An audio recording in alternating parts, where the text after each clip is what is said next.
Good morning, everyone. You're watching Barnstable This Morning. Joining me now for our latest community profile segment is Aisha Stewart. She is an activist and community leader here in Barnstable. Thank you so much for joining us. Thank you so much for having me. This is really exciting. You are actually going on, they call this backpackivism. Yes. Is that how you say it? Yes.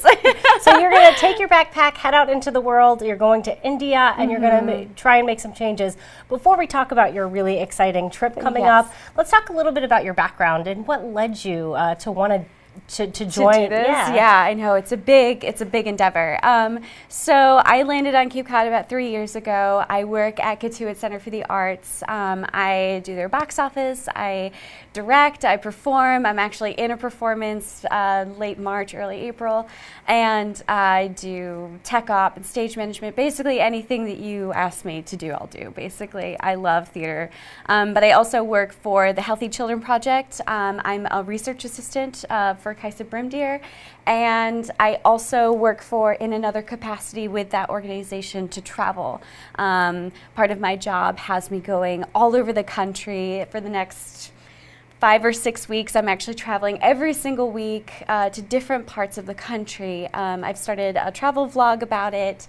I'm really excited to travel. I love it. It's a passion of mine, and I just find that traveling, you get to see so much, and I would not have known about this country without having the ability to travel. So I think that traveling is such a great way to learn about a different part of your country or a different country, and I just think that, you know, going to India, say, and just like exploring can be such an incredible experience for, you know, personal growth.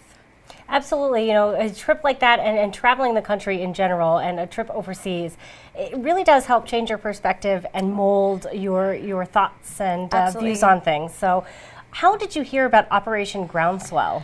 So I actually heard about it through Facebook. An old colleague of mine, he actually works with the group now, and he just posted something online about, oh, I'm a team leader, I'm going to Bolivia and Peru, read about this organization, I love them. And I just kind of clicked on the link, and one thing led to another, and I was like, oh my God, this is amazing. So they send young adults out into the world, basically. They organize these groups. You can either go for 2 weeks in a certain country, or you can go for 6 weeks in a certain country. They do all sorts of things. You can go to Jerusalem, Africa, South America, and each group has a different focus. And I chose India because the focus of that group is gender and religion. I think that gender and religion are so interesting. Like, the religion definitely plays a huge role in gender politics, especially in that corner of the world. So I think that going and learning more about that can only be a good thing.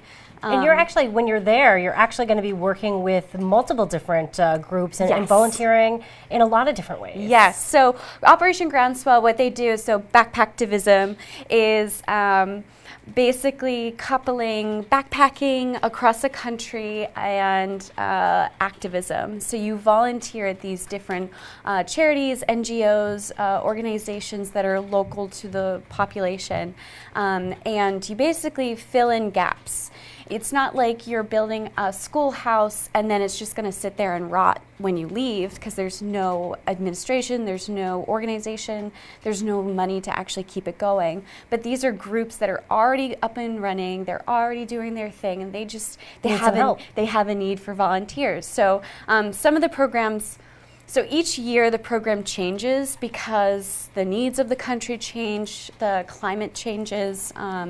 If these groups are successful in what they're trying to do, which is, you know, local activism, trying to get women basic needs, if that need runs dry, if those people don't need that service anymore, then there won't be an organization to go to, and we won't know until we get closer to the time of the travel date. So right now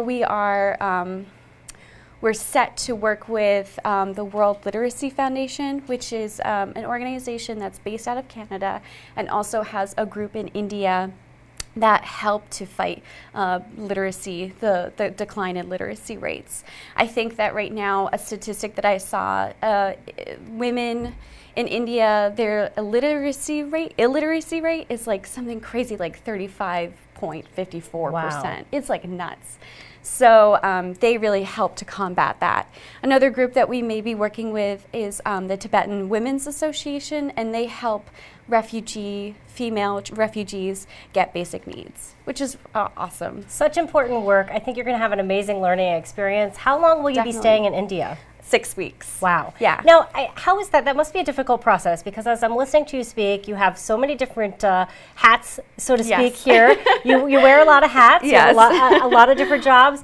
How were your employers with this? Were they responsive and supportive? One of the reasons why I decided to do this trip now, I just graduated from college. I was a late graduate. I am in this like really beautiful, unique position in my life where I have these amazing people that I work with and for. And they said, okay, 6 weeks, we're gonna miss you a lot, but we can see the value in something like this. So yes, you have our blessing. And before I even announced the program, I said I wanted to speak to them first. But yeah, if I were living in Boston, if I were living somewhere else and I had a full-time job, just one full-time job, or if the situation was a little bit different, it wouldn't work out. So I'm really, really grateful. It's really exciting too, because not only are you sort of putting some things on hold here, really taking a risk and getting out there, but you also have to raise money to get yourself there. So how much money do you have to raise? Okay, so here's the breakdown. The program itself costs about $2,700. It's actually $2,715 to be specific.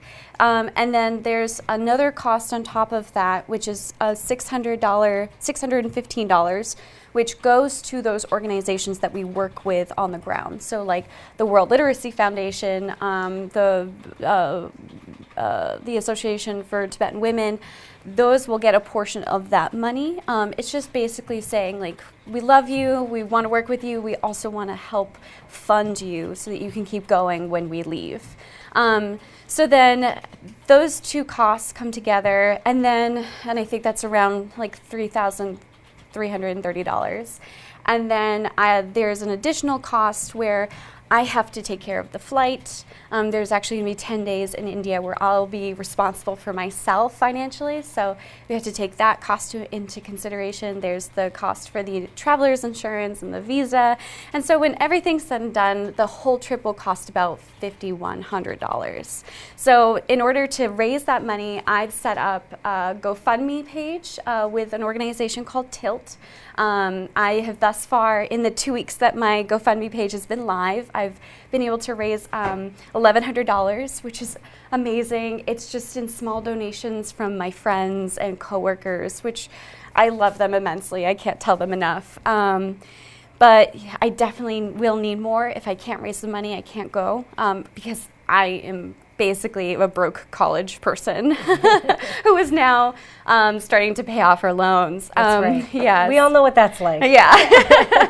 So I have that GoFundMe page. By the end of March, if I need a push, I'll do a fundraising event. I know a couple of bands in town that I'm sure would love to help me out. So there are a couple of different avenues. I've made this incredible newsletter with it's an info chart with pictograph, and it is beautiful. I send out emails, just trying to drum up support. So it's really great that, shows like you and like that, there's that kind of publicity aspect. Absolutely. Nothing happens without a community. I think everything, a community really needs to come together to accomplish so much. Very excited for you in your trip. What do you hope when you return that you take home with you?